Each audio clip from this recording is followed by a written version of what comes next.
एक बार कुछ लोगों ने उन पर आरोप लगाया कि वह बहुत फर्म नहीं है, अटल जी आप बहुत दृढ़ नहीं हैं। तो उन्होंने इस अंदाज में कहा, क्यों आपने कहा?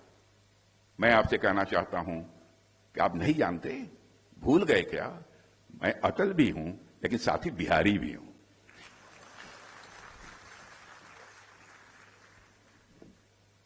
प्रत्युत्पन्न मति हमारे अटल बिहारी वाजपेयी थे।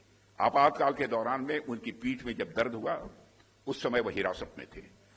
उन्हें इलाज के लिए एम्स अस्पताल ले जाया गया।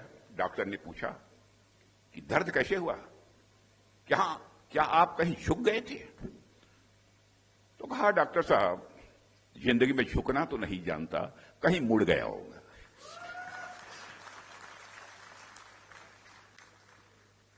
इसी बात से प्रेरित होकर अटल जी ने आपातकाल के विरुद्ध एक कविता लिखी थी कि दांव पर सब कुछ लगा है, दांव पर सब कुछ लगा है, रुक नहीं सकते, टूट सकते हैं मगर हम झुक नहीं सकते।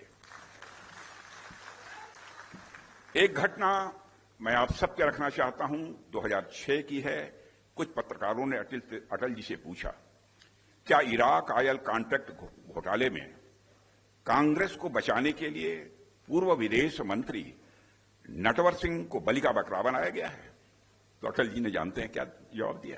ये पूछा लोगों ने, क्या उस पर पर्दा डालने के लिए, उस भ्रष्टाचार पर नटवर सिंह जी को बलि का बकरा बनाया गया था? तो उन्होंने मुस्कुराते हुए जवाब दिया, मैं शाकाहारी हूं। बहनों भाइयों, एक बार जब अटल जी पाकिस्तान के दौरे पर थे, ध्यान से सुनिएगा, जब एक बार वो पाकिस्तान के दौरे पर थे, तो एक अविवाहित महिला ने उनसे कहा, उनके भाषण से प्रभावित होकर, आप मुझसे शादी कर लें लेकिन मुंह दिखाई में मुझे कश्मीर दे दें। तो उन्होंने कहा कि मैडम, मैं भी आपसे शादी करने को तैयार हूं, लेकिन दहेज में मुझे पूरा पाकिस्तान दे दीजिए।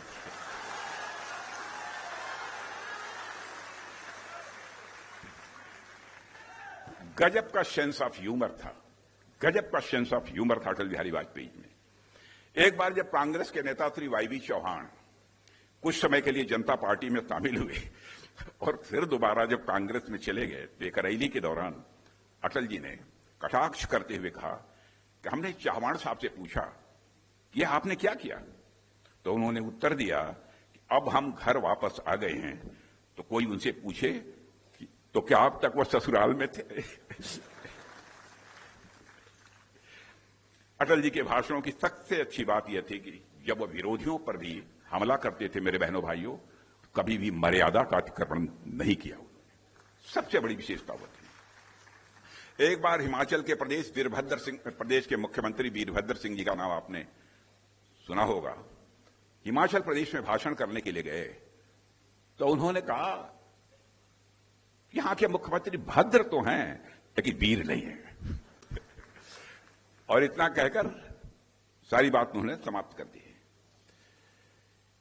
एक महिला ने कहा उनसे कि महिला ने क्या, उनके साथ महिलाएं भी थी, पुरुष थे, तो नवाज शरीफ उसमें से बोल गए थे कि अटल जी आप तो इतने पॉपुलर हैं कि अब तो पाकिस्तान में भी आप चुनाव जीत सकते हैं। आप ये कल्पना करिए, भारत में ही नहीं, भारत के पड़ोसी देश पाकिस्तान में भी उनके प्रति लोगों का इतना सम्मान था, इतनी लोकप्रियता उनकी थी। साथियों, 1994 की बात है कि भारतीय जनता पार्टी में बहुत लोग शामिल हुए थे और पार्टी की सदस्यता बढ़ रही थी।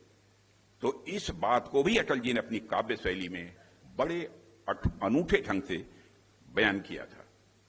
एक सभा में उन्होंने कहा था, यों बड़री अखिया लखी, यों बड़री अखिया लखी, आंखिन को सुख होत, यानी जैसे सुंदर बड़ी आंखों को देखकर आंखों को सुख और आनंद मिलता है, वैसे ही अपने वंश या परिवार को बढ़ता हुआ देखकर मन को अपार खुशी होती है।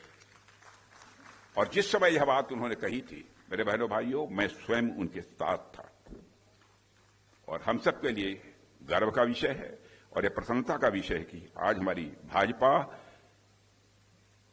भाजपा के पहले राष्ट्रीय अध्यक्ष आदरणीय अटल बिहारी वाजपेयी थे। उनके आज हमारी भाजपा वो विश्व की सबसे बड़ी राजनीतिक पार्टी बन गई है।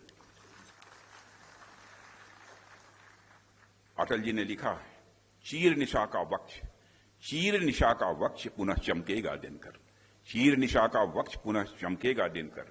वे स्वयं भी सूर्य की तरह भारत की राजनीति के क्षितिज पर चमकते रहे और हमेशा वो चमकते रहेंगे, ऐसा मेरा पूरा विश्वास है। इन्हीं शब्दों के साथ उनकी स्मृति को नमन करते हुए मैं अपना निवेदन समाप्त करता हूं। बहुत बहुत धन्यवाद, बहुत बहुत आभार माननीय रक्षा मंत्री जी का। अब मैं आग्रह करता हूं रूपेश सिंह जी जो सैंड आर्टिस्ट हैं और जिन्होंने सभागार के बाहर श्रद्धेय अटल जी की रेत से